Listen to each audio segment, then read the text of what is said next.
This is a 2009 Porsche Cayenne GTS, and it's quite a special SUV. That's because this is the sporty version of the original Cayenne with a big V8 and a 6-speed manual transmission.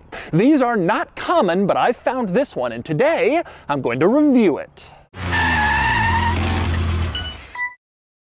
Before I get started, big news, this Cayenne GTS is currently for sale, being auctioned live on Cars and Bids, which is my enthusiast car auction website. These Cayenne GTS models with a manual transmission are tremendously difficult to find, but this one is now live on Cars and Bids. So, once you've finished watching this video, click the link in the description to head over to the live auction for this Cayenne GTS, where you can bid on it and buy it only on Cars and Bids. So let's talk Cayenne GTS. The original Porsche Cayenne came out back in 2003, and it was a huge deal. Porsche was entering the SUV world. There was a Cayenne Turbo model if you wanted just overall big power, but if you wanted sportiness, that was this, the Cayenne GTS, which came out for the 2008 model year with a big V8 and an available manual transmission. And this is exactly that car. So today I'm going to take you on a thorough tour of the original Porsche Cayenne GTS manual and show you all of its quirks and features. Then I'll get it out on the road and drive it, and then I'll give it a Doug score.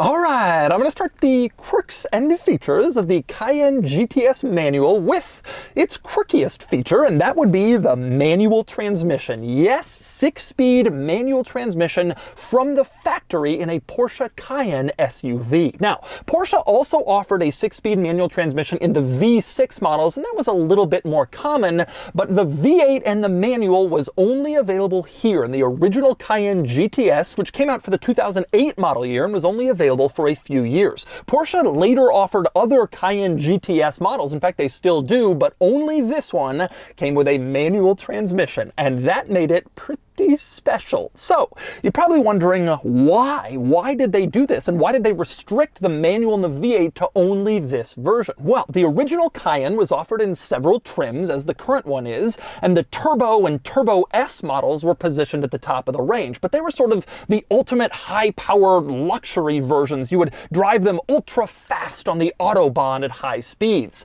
This, the GTS, was intended to be more of a sporty, handling-focused Cayenne, so Porsche figured that the handling sporty Cayenne GTS should maybe have a manual transmission just like the handling sporty sports cars that Porsche made, and so they did it. And the powertrain was really cool, especially by modern standards. This is a naturally aspirated 4.8-liter V8 that made just over 400 horsepower. This was the same engine in the Porsche Cayenne S, but it was tuned for about 20 extra horsepower in the Cayenne GTS. Now, the Cayenne Turbo of this era had 500 horsepower, and the Turbo S had 550, so this was a little behind those with only 405 horsepower, but is still a pretty muscular figure, and this one was a naturally aspirated, old-school, big old V8 mated to that manual transmission, which is a pretty cool pairing. And as you might expect, the GTS had more benefits than just 20 extra horsepower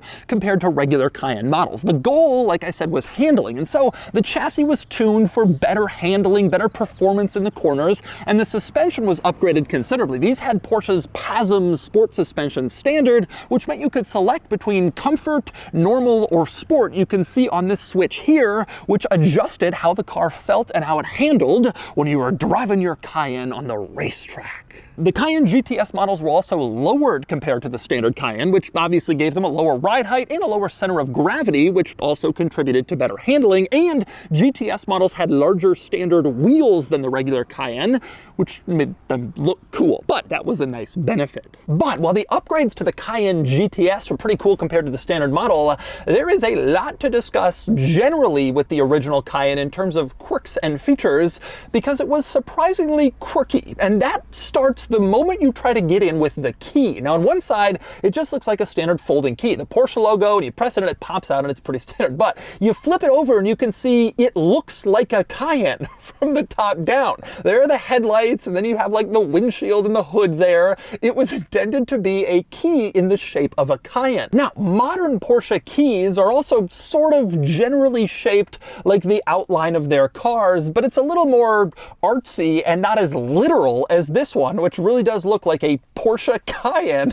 just in key form. It is a hilarious sight to see. But anyway, next you climb inside and you quickly see another benefit the GTS had over regular Cayenne models, and that was the seats. For one thing, they're more heavily bolstered, these sports seats, so that you'd be kept in place when you were on the racetrack going around sharp corners. You also had Alcantara seat centers, and you can see the middle's Alcantara, which was not a common material being used when this car came out. You also had Alcantara on the headliner and on the sun visors and a few other spots in this interior, which again helped distinguish the GTS from standard Cayenne models. But anyway, once you climb inside and sit down in the driver's seat, one of the first things you realize is that this particular Cayenne has 4 pedals, not just 3 or 2, 4 pedals. That's because the parking brake is foot mounted in the original Cayenne. It clearly wasn't really designed with a manual transmission in mind, and so you have a pedal to the left of the clutch pedal, which is a little weird and disconcerting, but you get used to it. You probably won't accidentally press it. If you did,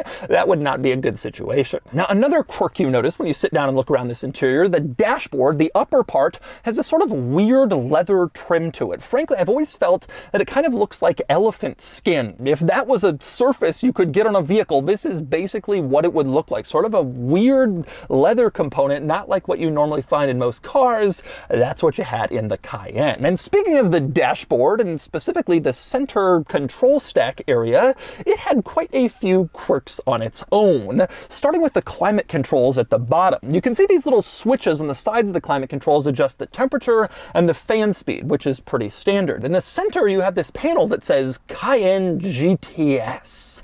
You can push that panel down, weirdly, and reveal more climate controls. So you can choose between seeing all your climate controls and seeing your car's name.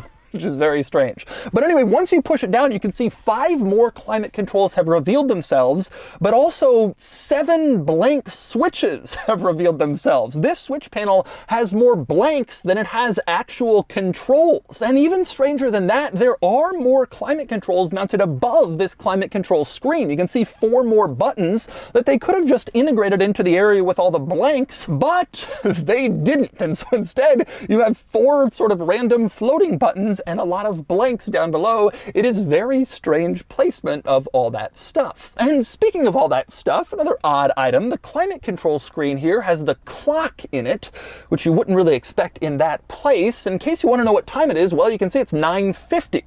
And you can also see that in the infotainment screen. It's 9:50. So it's there twice within a couple inches. Oh, and also in the gauge cluster, it's 9:50.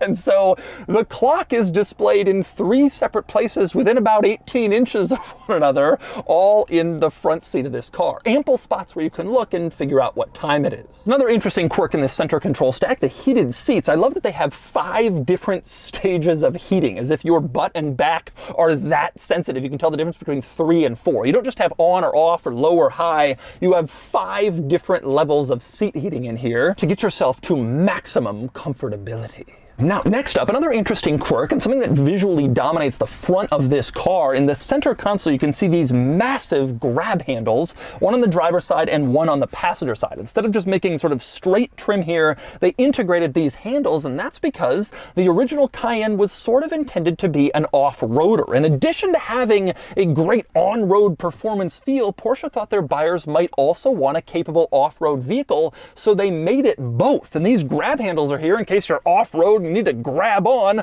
while you're going over rough terrain. Or you can use them while you're going fast on the racetrack. They have a dual purpose, sort of like the Cayenne itself. And you can see some of the off-road items on here. For instance, this little switch in the center console lets you switch between mountain mode for off-roading and road mode for just driving on the street. And the Cayenne systems would respond to that and adjust accordingly depending on the type of driving you were doing. And this car came with air suspension. This switch over on the other side here in the center console also lets you raise up the entire vehicle in case you needed to clear some obstacles off the pavement. You can go all the way up for additional off-road ground clearance and extra trail capabilities. But anyway, moving on to more interesting quirks, another one is the steering wheel, which is a little bit odd. It's sort of like a triangle, and I've always thought it was kind of a strange design. But the weirdest part is maybe the silver triangles at the corners. You have a triangle with silver triangles integrated into it. Interestingly, those were intended to be functional. On the automatic transmission Cayenne models from this era,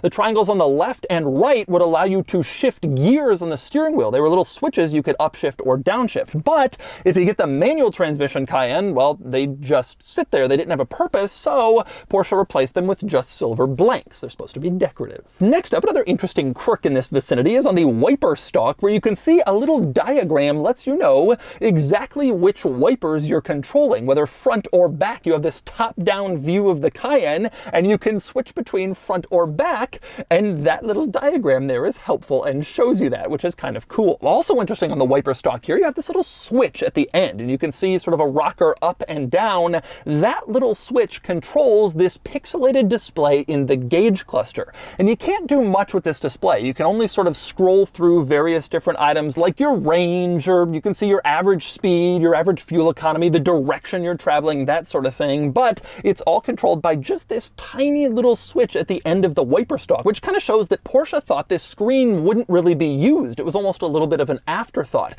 Hard to imagine in today's world, just 12 years, 13 years after this car came out, when gauge cluster screens with tons of information have become the absolute norm in the car industry. Well, it was just beginning back when this car was new. Also kind of cool in the gauge cluster, I always loved how in this generation of Porsche Cayenne, the little switches to reset the clock and the trip odometer are integrated here into these little spots between the gauges. They're not just generic sticks that pop out and you can push them or reset the time. Instead, they are actually sculpted to fit these little spots, which is nice little attention to detail. Next up, a few other interesting items in this interior. One is the glove box in here is cooled. You open up the glove box and you can see here, you can turn on a cooler if you want. So if you want to like store a sandwich in here when you're driving for lunch, you can do that in your cooled glove box. One other interesting item in this Cayenne that's worth mentioning is the infotainment system, which is surprisingly not so bad. Now, to be clear,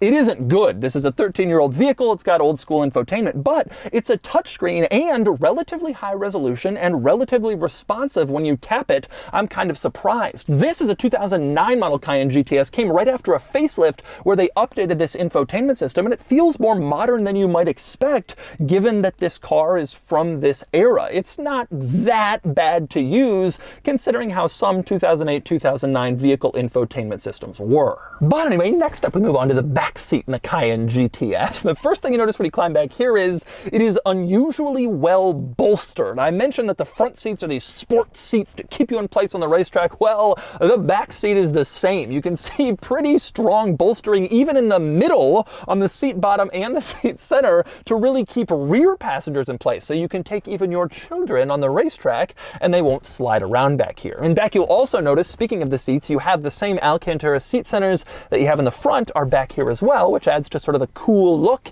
and the uniqueness of the GTS. But anyway, the next thing you notice back here is that there's actually a surprisingly large amount of room. Obviously, SUVs have grown a lot since this Cayenne came out, but this was a mid-size SUV of its day, and it has decent space back here, even for an adult. Headroom, knee room, it's all pretty good back here. Not huge, but certainly good enough. Other interesting quirks in the back seat, the center armrest does fold down, and you can open it up, and it reveals a storage compartment and not cup holders like on most other vehicles. Instead, the cup holders are located here in the back of the front center console. This little panel pops out, and there are your cup holders. Now, also in this vicinity is a rather strange item in back. You can see a cigarette lighter back here over on one side, which I guess makes sense. Over on the other side, you have nothing. And that's not because this car is missing something, it just doesn't exist. There looks like there was supposed to be a second cigarette lighter, but it was just never put in. It was never included, even though they took the trouble of making the trim go around this little circle to make room for something.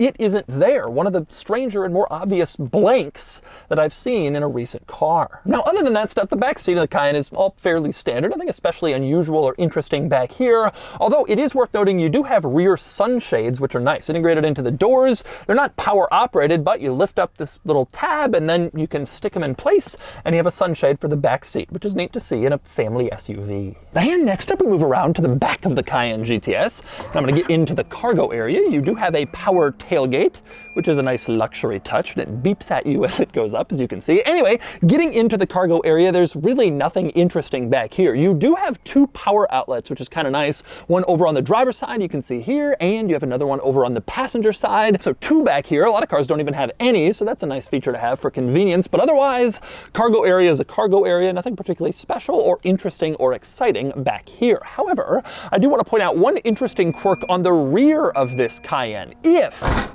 you turn off the Cayenne but leave the turn signal on, it will leave the rear taillight illuminated, as you can see here. It also leaves a small light in front illuminated. That is by design. The theory is if you're driving this car and you park it somewhere on a narrow street like you might have in Berlin or Stuttgart, and you might be sticking out a little bit because the street's narrow and the car is big and you don't want to get hit, well, you leave on your turn signal and turn off the car, and these lights stay illuminated to let drivers know that this is the edge of your vehicle, even when it's turned off and parked, so it doesn't get hit. Kind of an interesting quirk, but a lot of German cars, especially from this era, have this feature, and the Cayenne does too. Next up, another quirk in the back of the Cayenne GTS. I already showed you how you could open up the tailgate with a little popper above the license plate.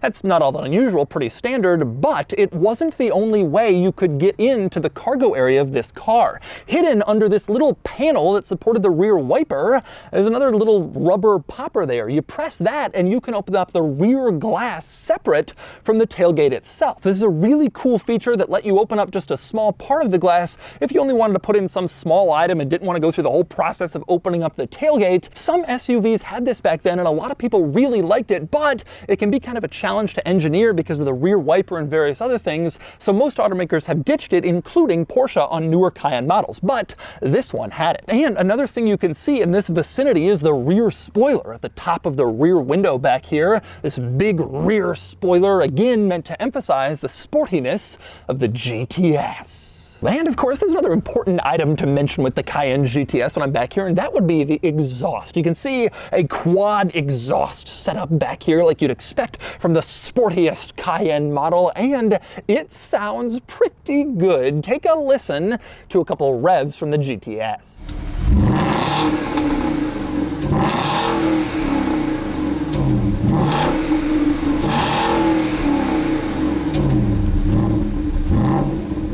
But anyway, outside the Cayenne, I also want to discuss general design and styling of this Cayenne model. This original Cayenne came out for the 2003 model year, and it was tremendously controversial when it came out. Porsche was getting into the SUV world, and people really had a lot of opinions, many of them negative, about the style and design of this car. Now, it was facelifted for the 2008 model year, and everybody agreed that improved the look. And this is a facelift model, but it was still very controversial in its period for being a Porsche SUV and for just sort of looking as it did. However, interestingly, as this car has aged, it seems the design has become more appreciated by an increasing number of people. These have started to gain some real traction and some higher values in the enthusiast car world, as maybe people are gravitating towards these original Cayennes a little bit more. I'm not sure if it's because of the off-road capability or the fact that it was more distinctive compared to modern SUVs, a lot of which are based on similar chassis and platforms,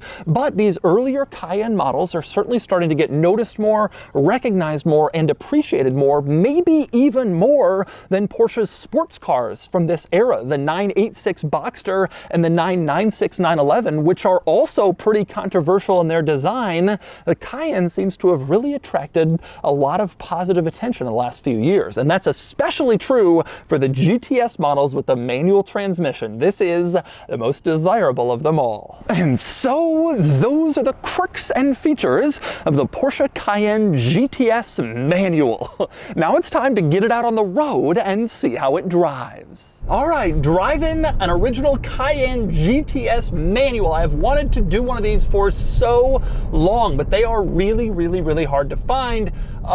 They just didn't make that many of them. Porsche thought, hey, let's give it a shot. Let's put a stick shift downshift on the GTS, and it just wasn't popular, as you might expect. Not a lot of people then nor now want a performance SUV with 3 pedals. But in the years since then, you know, cooled, special, rare Porsches have become very popular, and manual transmission, naturally aspirated V8 vehicles have become very popular, and this sort of lives at an intersection of that, and so these have become quite valuable, even though they weren't originally. Now, fun story before I get into the driving experience. As some of you know, I worked for Porsche's corporate headquarters from like 2009 to 2013, basically right when these cars were on sale initially. And Porsche initially had planned to also build a manual transmission Cayenne Trans-Siberia, and that's the off-roader one with the orange wheels that everybody laughed at. However, the recession hit and the Trans-Siberia was such a terrible seller that Porsche nixed it and killed it at the very end and decided not to do it. I mention this as an interesting story because the Trans-Siberia is now a vaunted, desirable off-roader enthusiast vehicle, and they sell for huge money. And meanwhile, these with the manual transmission sell for huge money. And if Porsche had combined them, it would be a tremendously desirable car right now, but they killed it at the very end as the recession came into play. But anyway, let's talk about driving this Cayenne GTS. This is surprisingly good, I have to say. Couple interesting things. Well, number one, I just drove recently a 997 Turbo. This has a very similar feeling manual transmission. Porsche makes great manuals. That's just sort of a reality of life. And this car's is actually pretty good. I'm not as obsessed with the clutch. It isn't as smooth as some of the Porsche sports cars are, although it's still fine. It's a lot smoother than a lot of manuals, but Porsche just does them the best.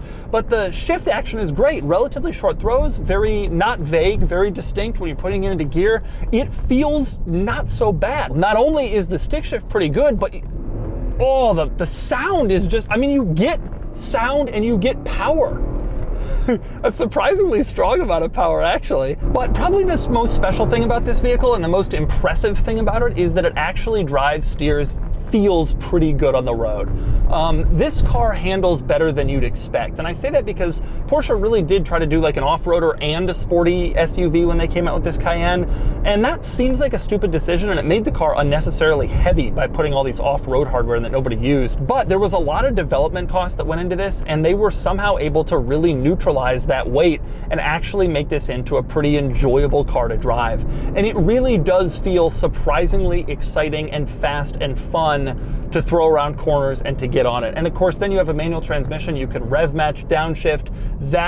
It's just surprisingly exciting to do in this car, and it feels nimbler than you might think. This feels like a smaller SUV than it actually is, because if you look at it on paper, it's a pretty big and pretty heavy SUV. Also, acceleration is pretty excellent. I've driven Cayenne turbos from this era, and they also accelerate tremendously well, but they were marked by pretty significant turbo lag. I mean, the Turbo first came out in 03. That was an era of turbo lag. This car does a lot better job, obviously being a naturally aspirated engine, of having a flatter acceleration range, and you have sort of more linear power delivery.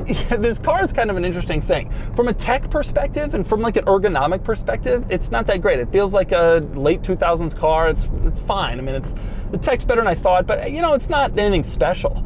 The real specialness comes in low production volume and the driving experience. You get a good sound, you get a surprisingly nimble and athletic ride driving this car around, and you get a manual transmission. I mean, it's a fun thing. It's fun that they made it, and this car is particularly cool and exciting and rare and special. And so that's the Porsche Cayenne GTS manual. This is a bizarre car by modern standards. V8 SUVs barely exist anymore, and manual transmission SUVs definitely don't really exist anymore, and combining the two is an act of sheer insanity, even then when this was new. But I'm glad they did it, and if you like rare Porsches, this is the one for you. Anyway, now it's time to give the Cayenne GTS a Doug's score.